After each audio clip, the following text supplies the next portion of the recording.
Welcome to Status Check with Spivey, where we talk about law school admissions, life, a little bit of everything. It is January 2nd, time for resolutions for many of us, and I have the perfect person to talk about this with. Brad Stulberg is the best-selling author of the book Master of Change. He's an executive coach, a faculty member at Michigan, and what Brad so aptly focuses on in this podcast is change is inevitable, growth is not. But if you embrace change and embrace it in a certain way by being patient and non-judgmental with yourself, look, you're going to have, on average, 36 life-disrupting events. It takes between 18 and 200 days for habits to develop. So what Brad does is he walks us through the process of order, disorder, and then reorder. And how can we, for the first time ever, if you're like me, you might set a resolution every week or every morning about changing some habit. Doesn't quite seem to stick more often than not, most often than not. So let's make it together stick this year. And Brad's going to help us. I love his advice. I'm going to stay in touch because the words he said stuck with me. Without further delay, here's my 40 minutes with Brad. Brad, it's great to have you. Thank you for making time over the holidays. Hey, it's great to be on. Thanks for having me on your show.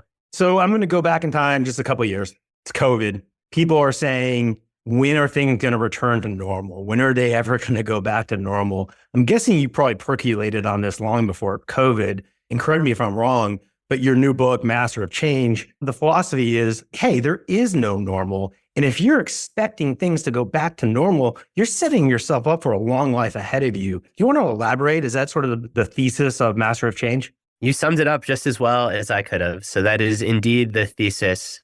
And I write books fairly quickly when I get really curious about an idea. So I hadn't been thinking about that for that long prior to COVID. The idea for this book emerged as a result of reading countless newspaper headlines that were all framed in the spirit of what will it take to get back to normal? When are things going to get back to normal? So on and so forth. And at the time, something about that just rubbed me viscerally the wrong way. I didn't know what it was. And that really started this intellectual journey that led to the creation of the book, investigating why we are so resistant to change, why we strive to go back to how things were before, and if there might not be alternative models that are both more accurate fits of what flourishing individuals do during change and also more useful. That's interesting. You got curious. You're reading the headlines. I too am curious about something. You would think that for evolutionary reasons, we would freaking love change. We just interviewed Dr. Daniel Lieberman, who wrote the book, The Molecule of More.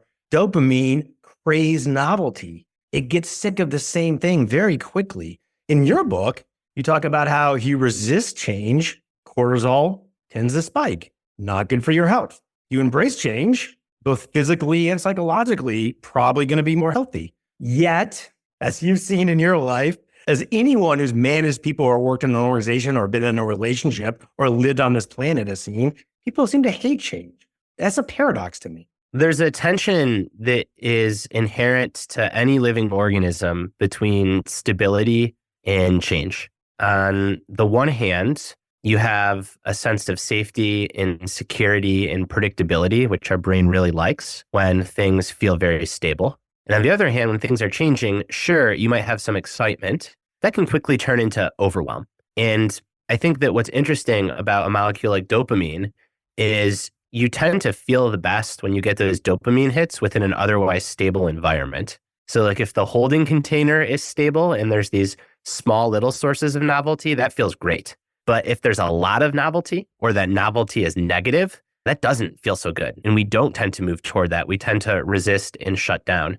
And one of the really paradigm shifting findings of this book is that this stability and change tension need not be a tension. The goal is actually to be stable through change. And that has this double meaning, which is on the one hand, again, it blows up the tension. You can be stable through change. And the way to be stable through change is by changing, at least to some extent. I think there's a lot of confusion when it comes to mental toughness and resilience about really digging in. And that's only half the story. The other half is being soft and supple and adaptable and meeting the moment and being able to dance with your circumstances and your environment. I think you're hitting a little bit on what you talk about in the book too, which is tragic optimism. They almost sound at odds with themselves, but they're not. I see tragic optimism. I'm not sure if you're familiar with the term. It's new to me as a resiliency factor. Yeah, I mean, it is a resiliency factor. The history of the term is, I think, useful here. It was first coined by Viktor Frankl, who is most known for his work, Man's Search for Meaning.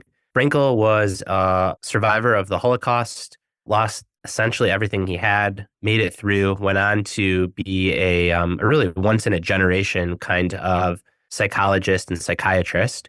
And again, Frankl, very much known for his work on finding meaning in suffering, but he wrote this essay called The Case for Tragic Optimism, which is much lesser known. And in it, Frankl essentially says, just inherent to even the most average human existence, there are three kinds of tragedy. We're all going to experience these.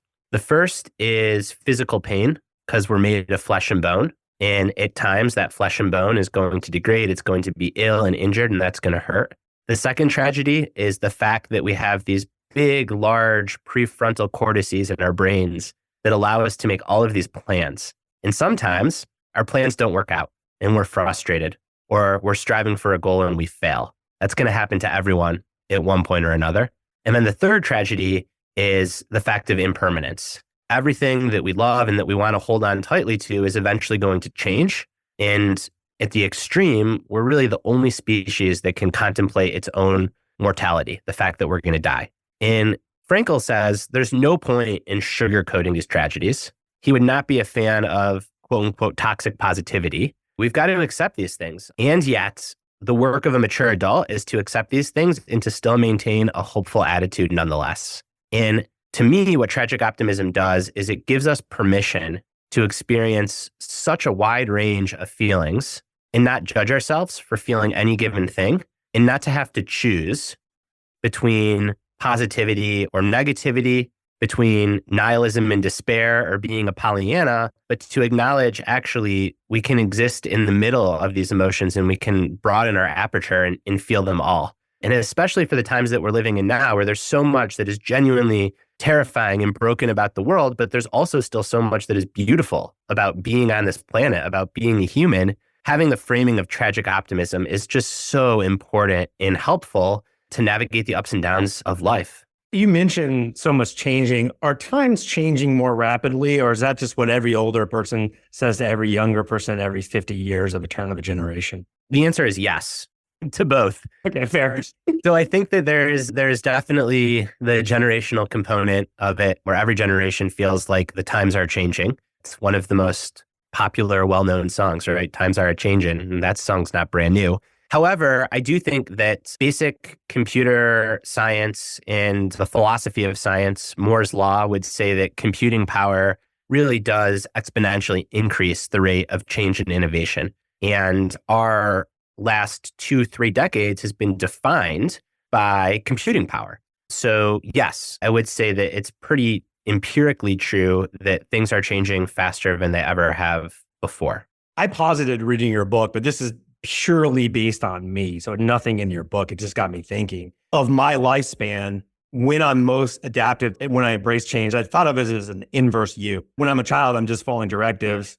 I've noticed I'm getting more set in my ways. I'm not experimenting with biphasic sleeping like I tried in my early 40s when I was really into change. Is that maybe accurate, or is it individual? Because I do know people are the most risk tolerant in their late teens, early 20s, which would track with that inverse U if people are more willing to embrace change in sort of the mid stage of their life. I think that there's a lot of change that happens in the mid phase of life for a lot of people because things aren't as crystallized yet. So relationships, family formation, career progression, geography where you're going to live. You're not making those decisions when you're 4 or 5 years old. And most people in their 60s and 70s have already set themselves up in those big areas of life. So I think that some of it is just a factor of the natural seasons of life. In midlife, there is a lot of change.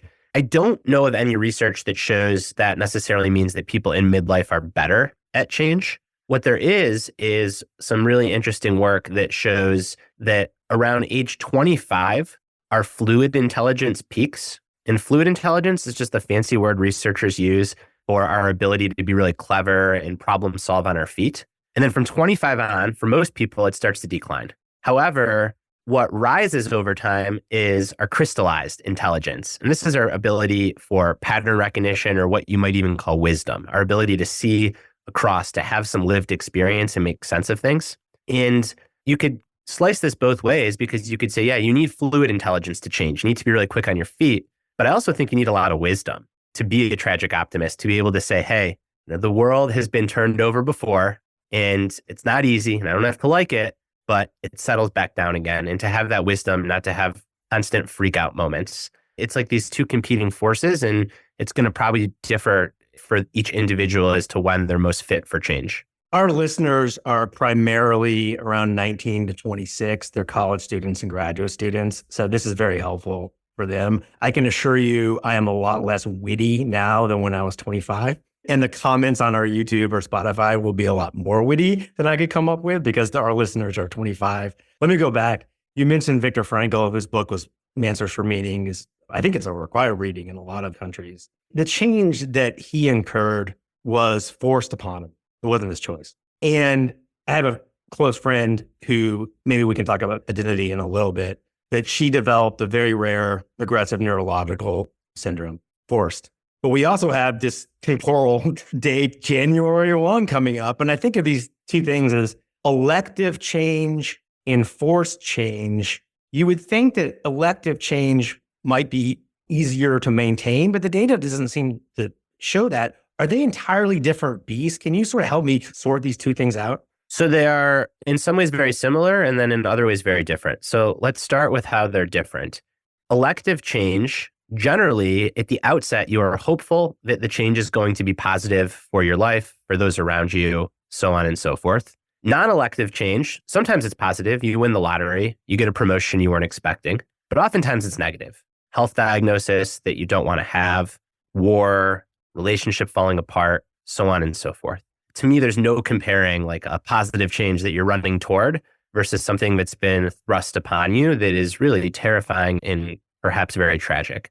However, what is similar about both voluntary and involuntary change is the general pattern or cycle that someone goes through to come out the other side. You start with stability or order, you move to instability or disorder, things are falling apart, and then you come back together reordered. So you have that stability, but it's somewhere new. It's a different stability. So this cycle of stability, instability, restability, or order, disorder, reorder, that is true regardless of the change being self-driven or forced upon you. And having this concept and framework is real important, because you can't get to reorder without going through disorder. And you have to know that and expect it to be challenging and spend some time in the murky middle only before you reorder. And I think on the topic of New Year's, so many people fail their New Year's resolutions because they just expect to immediately get to reorder. They don't realize that the disorder phase stands in the way, and the disorder phase is a struggle and it's challenging. And you often take 2 steps forward for 1.75 steps back. And you have to be so patient with yourself. People just see change, especially self-driven change, as X to Z. They don't see it as X to Y to Z, and Y being at times really gnarly and hard. Research shows it takes anywhere between 18 and 200 plus days to form a habit. That's a pretty large stretch. A lot of people think they're going to make a change and it's just going to feel pretty good in 2 weeks. That's rarely, if ever, the case. I'm guessing it's contextual, but that disorder stage that you talk about in the book so eloquently, on a scale of Ryan Holiday or Stoicism, Ryan, I don't know him, but he would probably say, there's your path right there, is that disorder. But you do talk about it in the book, in the context of Frankl too, suffering, like don't invite it into your life. So I think it's contextual, but in some contexts, maybe when it's forced upon you, you want to get over that disorder stage as quickly as possible in a healthy way to get to reorder. It sounds like you're saying, just embrace the fact it's going to take a while. Yeah, you got to be patient. Again, talking about self-driven change, because what you don't realize is the things that you're working on are also working on you. Observable progress often trails effort. So it often takes a lot of effort before you start seeing progress. And that to me is what's happening in the disorder phase, whether it's starting a new exercise habit or a reading habit or studying for exams in a different way or trying to eat a certain way. trying to meditate, whatever it may be, you don't start seeing the fruits of your practice until you've been practicing for a long time. And per our earlier tangent on dopamine, dopamine is really triggered when you're in the pursuit of goals and there's a tight reward cycle. So you strive after something, and then ding, you get a little hit because you achieve it. And then boom, it makes you want to chase even harder. But with significant change, that reward cycle is often not so tight. And you got to put in a fair amount of work before you start seeing the rewards.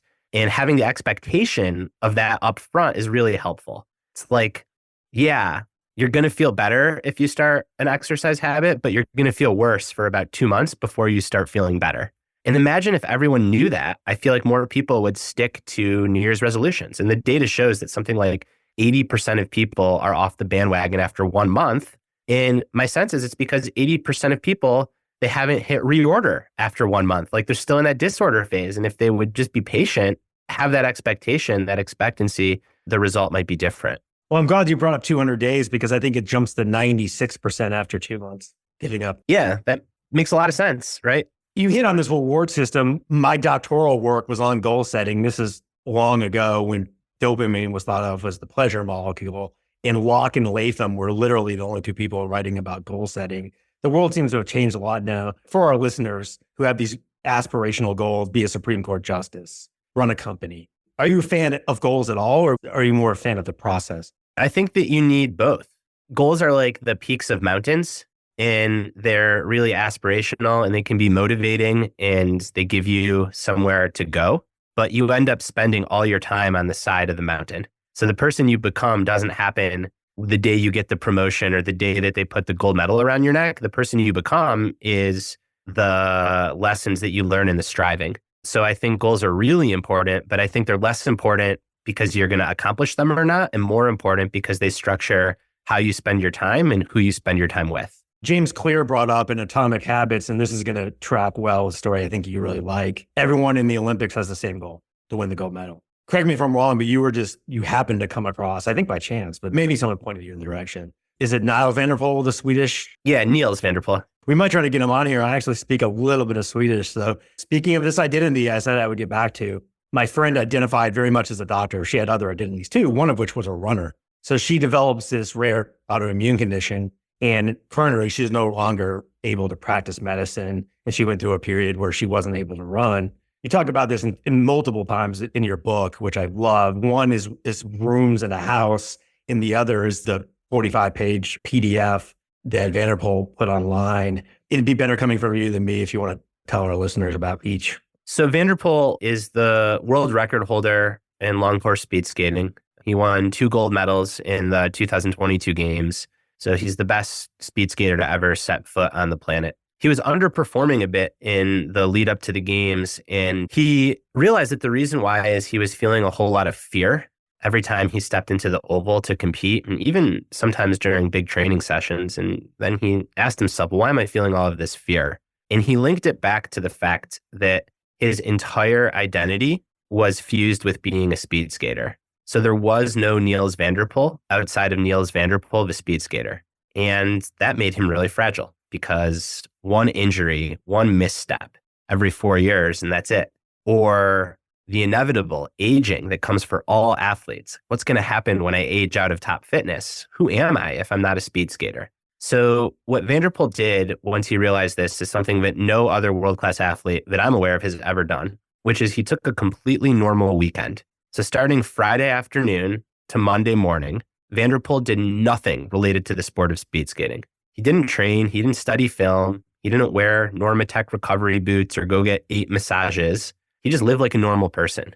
He went bowling, he went out for pizza and beers with his friends, he went on hikes, he started reading, he got more involved with his community. And what he was doing was he was diversifying his sense of identity. So he had other sources of texture and meaning in his life beyond speed skating. And what he says is that by doing that, it allowed him to drop the fear or to drop that pressure, that weight that was on his shoulders.